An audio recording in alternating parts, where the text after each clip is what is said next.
नमस्कार दोस्तों, स्वागत है आपका ब्रेकिंग रैड न्यूज में। दोस्तों सीधे रुक करेंगे इस वक्त की बड़ी खबर का। महाराष्ट्र की सियासत में जारी संग्राम थमने का नाम नहीं ले रहा। जैसे जैसे महाराष्ट्र के बीएमसी चुनाव नजदीक आ रहे हैं, वैसे ही सियासत की जंग और तीव्र होती जा रही है, जिसको लेकर डिप्टी सीएम देवेंद्र फडणवीस ने आज मोर्चा खोला और पूर्व मुख्यमंत्री शिवसेना प्रमुख उद्धव ठाकरे पर निशाना साधा और कहा कि वह कभी भी उन्हें खत्म नहीं कर पाएंगे। फडणवीस यही नहीं रुके, उन्होंने वर्ष 2019 में शिवसेना, कांग्रेस और एनसीपी की गठबंधन का भी जिक्र किया और तीखे अंदाज में कहा, वर्ष 2019 के चुनाव में आप सत्ता में आने के लिए फड़फड़ा रहे थे। पीएम मोदी की फोटो दिखाकर सत्ता में आए और बीजेपी को पीठ में छुरा घोंपा और फिर कांग्रेस और एनसीपी के साथ चले गए, क्योंकि आप धोखेबाज और स्वार्थी हैं। फडणवीस ने कहा, आप और आपके विरोधी चाहे कितना भी बुरा क्यों न चाह लें, समय हमारे और हमारी पार्टी के साथ है। आपको बता दें, बुधवार को उद्धव ठाकरे के दिए भाषण पर आज फडणवीस ने अपना जवाब दिया और कहा, जब वह नए सिरे से चुनाव की मांग करते हैं तो मानिए ये उनकी हताशा बोल रही है। मैं उनसे पूछना चाहता हूं कि उन्होंने पीएम मोदी की तस्वीर दिखाकर जीत हासिल की और फिर सरकार बनाने के लिए एनसीपी और कांग्रेस के साथ क्यों चले गए?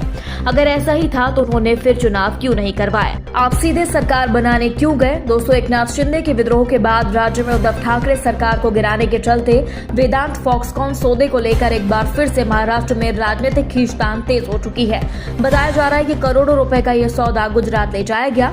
हालांकि पुणे में ब्रांच स्थापित करने के लिए महाराष्ट्र सरकार से बातचीत चल रही है। दूसरी ओर ठाकरे ने मुख्यमंत्री एकनाथ शिंदे पर कटाक्ष किया और कहा, सीएम एकनाथ शिंदे आज फिर दिल्ली में मुजरा करने गए हैं। महाराष्ट्र की परियोजनाएं दूसरे राज्यों में क्यों ले जाई जा रही हैं? शिंदे परियोजनाएं दूसरे राज्यों में आखिर क्यों भेज रहे हैं? और इन सवालों पर, इस मुद्दे पर शिंदे चुप क्यों हैं? वे प्रधानमंत्री से इस बारे में क्यों बात नहीं करते? क्या उनमें इस पर बोलने की हिम्मत नहीं है? शिंदे को ललकारने के बाद ठाकरे केंद्रीय गृह मंत्री अमित शाह को चुनौती देते हुए नजर आए और उन्होंने कहा, मैं केंद्रीय गृह मंत्री अमित शाह को राज्य और विधानसभा चुनावों के साथ बीएमसी चुनाव कराने की चुनौती देता हूं। हम शिवसेना की ताकत दिखाएंगे। पहले भी कई निजाम और शाह मुंबई पर कब्जा करने की कोशिश कर चुके हैं, लेकिन वे असफल रहे। दोस्तों, महाराष्ट्र की सियासत में अब जिस तरह की राजनीतिक द्वंद्व और तंज कसे जा रहे हैं, वह कहीं महाराष्ट्र के विकास और जनहित योजनाओं पर ग्रहण न लगा दें। आपकी इस खबर पर क्या राय है, हमें कमेंट बॉक्स में जरूर बताएं। दोस्तों, यदि आपने अभी तक हमारे चैनल को सब्सक्राइब नहीं किया तो प्लीज अभी सब्सक्राइब करें।